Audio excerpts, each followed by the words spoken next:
வாக்காளர் கணக்கெடுப்புக்கு நான் ஒரு வீடியோ போட்டிருந்தேன். அந்த அந்த ஃபார்ம் பூர்த்தி செய்கிறத பற்றி ஒரு வீடியோ போட்டிருந்தேன். அதுக்கு ஒரு அன்பு சகோதரர், கல்கத்தாவை பற்றி தெரியுமா உங்களுக்கு? அறியாமல் தெரியாமல் வீடியோ பதிவிடாதீர்கள், அப்படி ஒரு நிலைமைங்காங்க.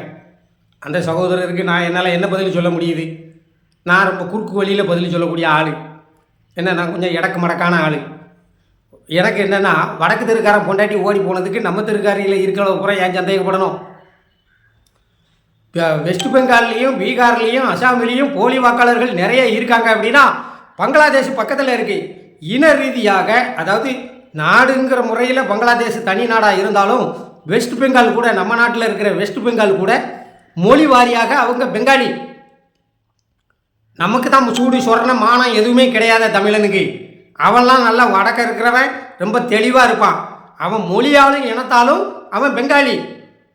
நாடு தான் பங்களாதேஷ், அது ஒரு முஸ்லீம் நாடு. ஆனால் அவன் அங்கே இருக்கிறவனை முஸ்லீமாக நினைக்கல, பெங்காலியாக தான் நினைக்கான்.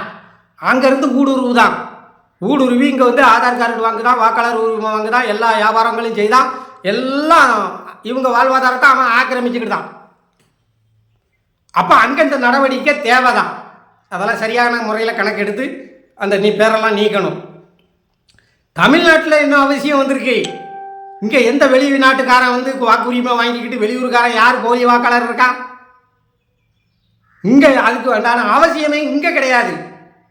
இந்த பக்கத்தில் இருக்கிற இலங்கை தமிழர்கள், தொப்புள் கொடி உறவு தமிழ்நாட்டில் இருக்கா.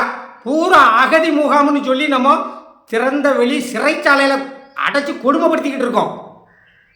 அவங்க எவ்வளவு துன்பத்தையும் துயரத்தையும் அனுபவிச்சுக்கிட்டு இருக்காங்க. கல்வி கிடையாது, வேலை வாய்ப்பு கிடையாது, எந்த இது, அதாவது மொத்தத்தில் திறந்த வெளி சிறைச்சாலை. அவங்க இலங்கையில் இப்போ இருந்திருந்தா கூட நல்லா இருந்திருப்பாங்களோ, செத்தாலும் நிம்மதியாக செத்துருப்பான். இப்போ அங்கேயும் வாழ முடியாமல், இங்கேயும் நிம்மதியாக இருக்க முடியாமல், சாகவும் முடியாமல், வாழவும் முடியாமல் தமிழ்நாட்டில் இருக்கிற இலங்கை அகதி முகாமில் இருக்கிற தமிழர்கள் வாழுகிற துன்ப நிலை. இவங்களுக்கு ஒரு ஓட்டு உரிமை கொடுக்க முடியல, இவங்களுக்கு ஆதார் கார்டு கொடுக்க முடியல, இவங்களுக்கு நம்ம எந்த சலுகையும் நம்ம தமிழர்கள் தான், இந்திய குடிகள் தான் அப்படின்னு சொல்லி இவங்கள நம்ம அங்கீகரிக்கலை. அங்கே அங்கீகரிச்சிருக்கான். அங்கே அப்போ அங்கேயும் இங்கேயும் ஒப்பிட்டு பார்க்க முடியுமா?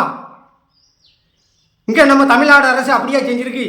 எல்லாருக்கும் நைஸாக ஆதார் கார்டு போட்டு போட்டு போட்டு போட்டு கலந்து வாழ்ந்தாங்க. இலங்கை தமிழர்கள் பல லட்சம் பேர் தமிழர்களோடு தமிழர்களாக கலந்து விட்டார்கள். தமிழர்களின் வாழ்வாதாரத்தை முறியடித்து விட்டார்கள். கல்வியிலேயே முன்ன போயிட்டாங்க, தொழிலில் முன்னேறி போயிட்டாங்க அப்படின்னு இங்கே சொல்ல முடியுதா? நம்ம தான் அடைச்சி வச்சிருக்கோமே, ரேஷன் அரிசி கூட ஒழுங்காக கொடுக்க மாட்டாங்க. இதுதானே நம்ம நிலைமை. இங்கே நிர்வாகம் கரெக்டாக தானே இருக்குது. எப்போதும் போல கணக்கு எடுத்துகிட்டு போங்களேன்.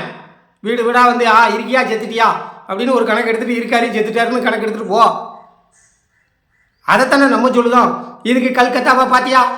உனக்கு என்ன தெரியும் பெங்காலியை பற்றி? பெங்காலிலையும் அசாம்லேயும் என்ன நடக்குன்னு தெரியுமா?